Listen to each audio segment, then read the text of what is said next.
Di sebalik pokok sawit tu, macam ada satu benda, dia duk main macam ni tau.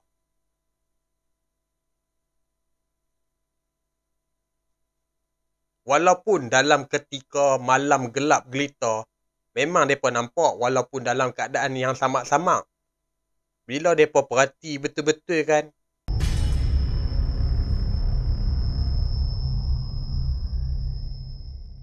Assalamualaikum, selamat datang ke channel Amirul Notes. Nama aku Amirul. Hari ni aku nak bercerita kisah seram yang dikongsikan oleh Abang Apik. Abang Apik ni berasal daripada Kedah. Kejadian ni berlaku pada tahun 2008. Kisah ni berpunca daripada kawan-kawan Abang Apik sendirilah. Pada mulanya, yang si Abang Apik ni tak tahu apakah pekerjaan kawan-kawan dia. Okey, daripada tu sebelumnya aku akan ubahlah nama kawan-kawan dia ni. Seramai 3 orang. Kita bubuh pila Ali, Mat dan juga Abu. Ketika masa tu, Abang Apik ni, dia ni bekerja dengan orang untuk berjaga ni lah kawasan kolam peternak ikan-ikan tu. Tapi macam Abang Apik ni, dia tak selalu juga lepak dengan Mat, Abu dan juga si Ali ni. Tapi yang menghairankan dalam diri si Abang Apik ni, mereka ni tak bekerja. Maksud aku 3 orang ni lah, yang Ali, Abu dan juga si Mat ni. Tapi yang peliknya, mereka ni sentiasa ada duit. Nak kata mereka ni tergolongan daripada orang kaya, tak. Mereka ni pun sama-sama lah juga dengan si Abang Apik ni, orang susah. Tapi Abang Apik ni yang boleh tahu mereka ni duit daripada mana mai, yang dekat si Mat, Ali dan juga si Abu ni. Rupa-rupanya, tapi tu pun masa lepas mereka ni dibebaskan lah. Maksud aku 3 orang ni, 3 serangkai ni dibebaskan daripada penjara. Okey, mereka ni punya modus operandi yang mana mereka pergilah dekat kampung-kampung, bukanlah sampai ke kampung sebelah. Mereka ni pergi kawasan yang jauh lah. Kalau mereka pergi buat benda ini, kalau dekat kampung sebelah ke ataupun kampung mereka sendiri, dah terang-terang lah boleh kantui. Bukan pasal apa, mereka buat kerja yang tak baik tu. Mat ni akan jadi pocong. 2 orang lagi ni, mereka ni akan buat kerja. Macam mana tau, katalah yang Mat ni pergi sergah orang bila dia jadi pocong tu. Lepas tu yang bila orang yang kena sergah tu pensan, jadi yang si Ali dan juga si Abu ni lah akan buat projek macam mana. Mereka ambil lah barang kemas orang tu lah, handphone lah. Selagi barang-barang berharga yang boleh dijual, mereka ambil. Modal mereka ni hanyalah kain kapan. Contoh yang si Mat ni jadi pocong, mereka ni buat betul-betul macam sebiji macam jenazah tu, sampai tak nampak muka. Mereka punya target ni, maksud dia macam mana tau, tempat tu haruslah di sebuah kawasan yang sunyi, tapi ada orang yang jarang lalu di kawasan tu. Mereka pandai lah, ada lah cara-cara strategi mereka. Yang mereka target ni, orang yang lemah semangat. Lepas tu orang tu berjalan sorang-sorang di kawasan yang sunyi sepi tu. Dan mereka ni target yang paling betul mereka suka, iaitu perempuan. Tambah-tambah orang-orang tua lah, kut-kut lah. Ada makcik-makcik ke yang pakai gelang emas ke, tu lagilah mereka suka. Tapi tak semuanya bila yang mereka sergah tu, semuanya pensan tak. Ada juga yang lari lintang pukang pun ada. Kalau katalah daripada kampung mereka nak pergi dekat kampung yang mereka duk target tu, maksud aku tu lah target nak pergi mencuri tu, mereka ni naik kereta. Tapi mereka ni pun cerdik juga, bukan pasal apa. Mereka ni kalau katalah dah mereka masuk kampung sekian tu, lepas tu kata next project mereka ni pula, mereka pergi pula ke tempat lain. Cara mereka buat kerja ni, katalah mereka ni dah cukup target. Lepas tu pula, bila mereka ni dah cukup target tu, mereka ni akan berhenti buat seketika sampailah mereka ni betul-betul, orang kata apa, tinggal dalam poket tu kot-kot lah, dalam 100 ke 200 ke. Mereka pun akan kembali beraksi dengan modus operandi mereka sebagai pocong. Dekat situlah yang si Abang Apik ni jadi heran. Bukan pasal apa tau, mereka ni tak kerja. Dulu mereka ni ketiga-tiga orang tu pernah lah kerja. Tapi kerja pun tak sampai dalam 4-5 bulan pun tahu-tahu dah berhenti dah. Yang lagi herannya, Depa ni boleh beli motor cash pula tu. Walaupun bukanlah motor sampai tahap-tahap motor kuasa tinggi ke apa ke, tak ada lah.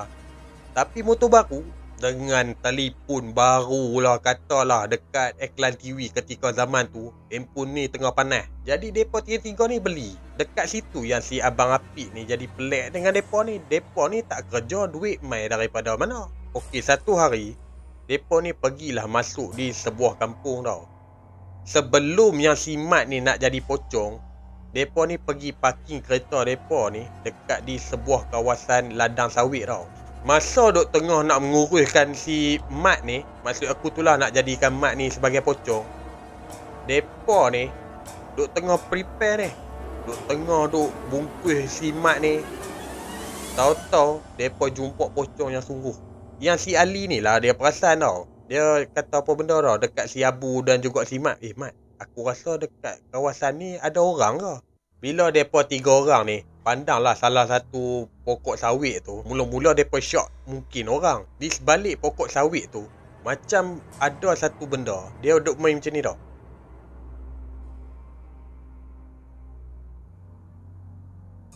Walaupun dalam ketika malam gelap gelita, memang mereka nampak walaupun dalam keadaan yang sama-sama.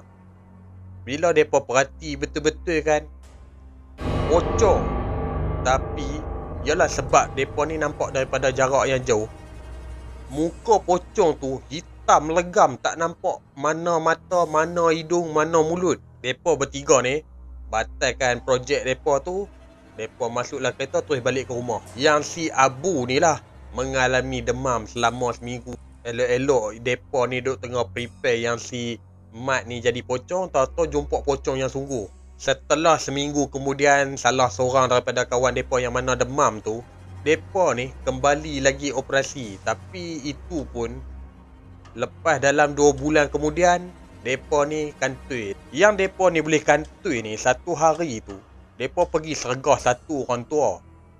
Bila orang tua tu berhadapan dengan yang Mat menyamak sebagai pocong tu, orang tua tu buka bunga silat. Dekat situ Mat kena tendang. Dekat situlah Mat ni dalam keadaan dia tengah duduk jadi pocong tu, dia terbatuk-batuk. Habislah, kena pegang lah kat situ. Yang macam si Ali dan juga si Abu ni nak try lah selamatkan si Mat ni. Walaupun 2 lawan 1, menang juga dekat orang tua tu. Habis mereka tiga-tiga ni kena pegang dengan orang tua tu. Lepas tu mainlah orang kampung. Bila orang kampung tu lanyak mereka kakak, baru pergi hantar ke balai. Dan itulah pengakhiran daripada modus operandi mereka sendiri. Yalah, bagi aku buat benda yang tak baik ni tak akan tahan lama. Lama-lama kot mana pun akan kantoi juga. Masa dah berapa tahun kemudian kan, mereka ni dah dibebaskan. Dekat situlah yang si Abang Apik ni dapat tahu cerita sebenar. Rupa-rupanya mereka ni menyamak jadi pocong semata-mata nak pergi curi harta benda orang. Lepas tu salah satu daripada 3 orang ni bercerita lah dekat si Abang Apik ni, selama aku ni jadi pocong jadian, ingat aku tak pernah jumpa pocong betul ke? Hampirlah tanya si Abu ataupun si Ali tu. Lebih kurang macam tu lah. Dekat situlah yang si Abang Apik ni dapat tahu cerita sebenar.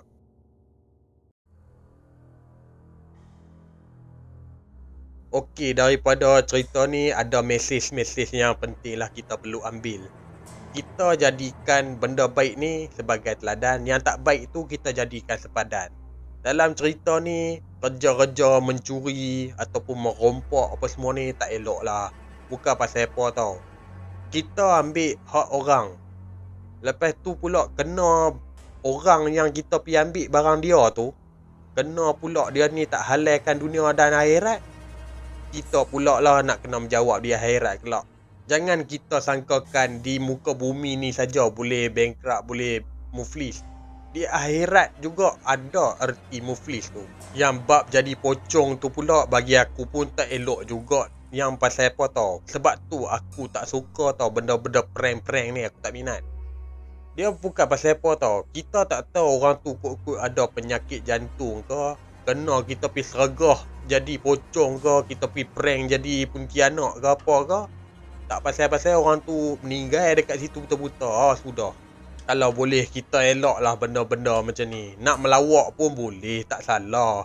Tapi janganlah sampai duk prank-prank orang gila-gila apa semua ni. Mengarut bagi aku. Okey, sampai di sini sajalah perkongsian untuk hari ni. Terima kasih telah menonton video ni. Kalau hampa nak share kisah seram hampa ataupun kisah misteri hampa bolehlah tekan di description aku ni. Ada link Instagram dan juga ada link WhatsApp. Dan jangan lupa tekan like. Hampa juga boleh komen sekiranya penyampaian aku ni ada kekurangan ke atau apa-apalah. Dan juga share pada kawan-kawan. Yang paling penting, tekan subscribe, tekan juga bell notification supaya hampa tak ketinggalan di video-video yang terbaru akan datang. InsyaAllah kita akan jumpa di next video. Assalamualaikum.